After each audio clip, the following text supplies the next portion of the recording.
छत्रपती संभाजीनगरच्या फुलंब्री तालुक्यातील वाकोद प्रकल्पात 1996 साली काही शेतकऱ्यांची जमीन गेली होती. मात्र त्या जमिनीच्या जे ते अजूनही मोबदला मिळाला नव्हता. त्यामुळे जे ते औरंगाबाद दिवाण न्यायालयाने सरकारच्या चलसंपत्ती जप्ती करण्याचे आदेश दिले होते आणि त्या अनुषंगाने जे आहे ते आज जप्ती अधिकारीसुद्धा जिल्हाधिकारी दाखल झाले होते आणि थेट जिल्हा अधिकाऱ्यांची खुर्ची जप्ती करण्याचा प्रयत्न या ठिकाणी झाला. मात्र ती कॅबिन बंद होती आणि या सगळ्या प्रकरणातील वकील आपल्यासोबत आहेत. सर, काय सांगाल, हे सगळं प्रकरण कधीपासून आहे आणि आज काय घडलं आहे?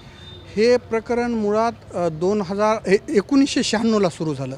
वाकोद मध्यम प्रकल्पाअंतर्गत यांची जमीन यांनी अधिग्रहित केली होती गव्हर्नमेंटने. 1996ला ॲडव्हान्स ताबा घेतला त्यांचा, परंतु त्यांचा पहिला जे टप्पा होता ते 2006ला भेटला. त्याच्याविरुद्ध त्यांनी माननीय न्यायालयामध्ये मॅटर दाखल केलं वाढीव मोबदल्यासाठी. ते 2006 ते 2022पर्यंत ते प्रकरण चाललं. 8/6/2022ला निकाल लागला याचा. 4 वर्ष थांबले हे लोक. या दरम्यान जे पिटिशनर होते, ज्यांनी दावा दाखल केला होता, त्यातले 2 जण वारले, त्यांचे मुलं रिटायर झाले आणि हे सगळं झाल्यानंतर 4 वर्ष झालं शासनाने एकही रुपया त्याच्यामध्ये भरला नाही. पैसा न भरल्यामुळं नाइलाज असतो त्यांना याच्या वॉरंट काढावं लागले. वॉरंट काढल्यानंतर हे वॉरंट साधारणतः जानेवारी 2026ला वॉरंट काढलं होतं. वॉरंट काढल्यानंतर लेखी दिलं होतं संबंधित अधिकाऱ्यांनी की यांचे पैसे आम्ही 8 आठवड्यामध्ये भरूत म्हणून. तर त्यावेळेस लेखी दिल्यानंतर परत आम्ही ते याचा परसुएशन केलं. तर ते म्हणले की मार्च एंडिंग आहे, मार्चनंतर तुमचे पैसे भेटतील. मार्च महिना संपला तरीसुद्धा त्यांनी पैसे न्यायालयात भरले नाहीत. या उलट त्यांनी या प्रकरणात अपील दाखल करण्याची प्रोसिजर सुरू. एक पैसा तर भरलाच नाही, उच्च न्यायालयात अपील दाखल करण्याचा प्रयत्न चालू होता.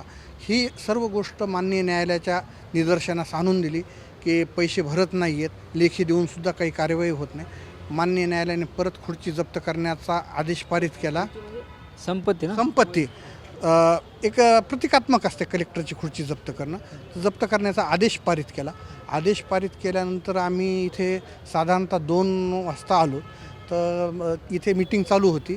नंतर असं म्हटलं की आम्ही तुम्हाला 3 आठवड्यात पूर्ण पैसे भरूत. मग आम्ही म्हटलं पैसे जर भरत असताना तर अपील का तुम्ही दाखल करायलात, याच्याबद्दल पण काही ठोस उत्तर द्या. तर काहीच उत्तर दिलं नाही. म्हणलं आम्हाला खुर्ची जप्त करण्याशिवाय आम्हाला पर्याय नाही आहे.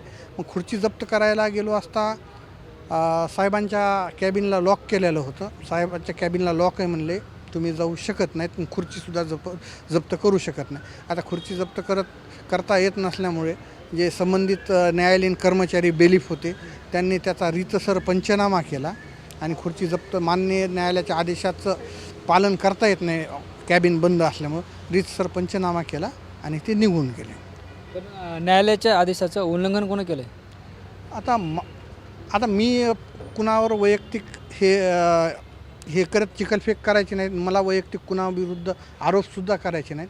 परंतु जर न्यायालयाचा आदेश असेल आणि खुर्ची जर जप्त करायची असेल तर कुणीही अडवू शकत नाही. परंतु संबंधितले जे कर्मचारी होते त्यांनी सांगितले की कॅबिनला कुलूप लावलेलं आहे, चावी आमच्याकडं नाही आहे. म्हणजे इथं जबाबदारी पण कुणी घेत नाही आणि विरोध पण कुणी करत नाही. त्याच्यामुळे खुर्ची जप्त करता आली नाही. पंचनामा केला, त्यात कोणावर ठपका ठेवण्यात आला याचा सगळ्या गोष्टीचा? नाही, पंचनामा केला आहे. आता पंचनामा बेलीफने केला आहे. आता मी पण अजून पंचनामा पाहिलेला नाही आहे आणि मी त्या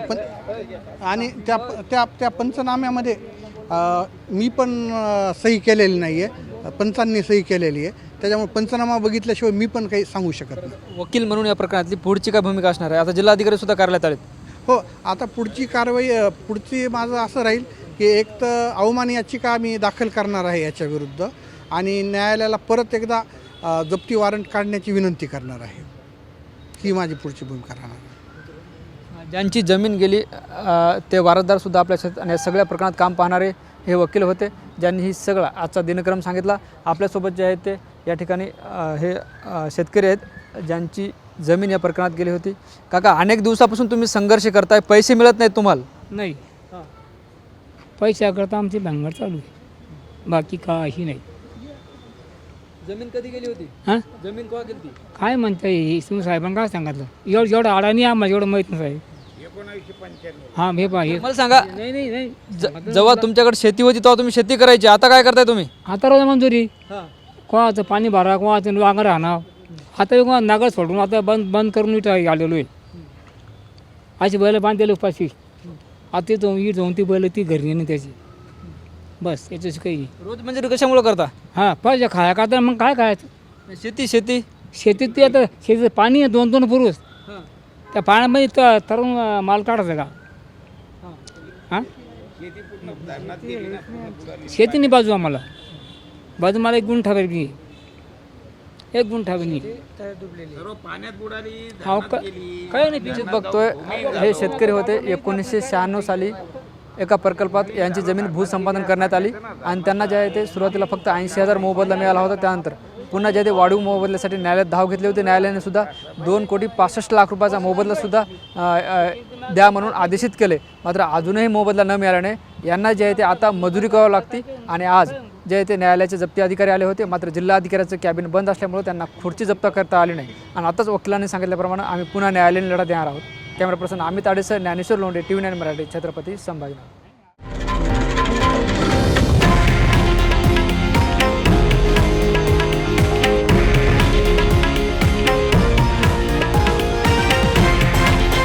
हे आहे देशातील नंबर 1 न्यूज नेटवर्क आणि आपण पाहत आहात TV9 मराठी, एकमेव.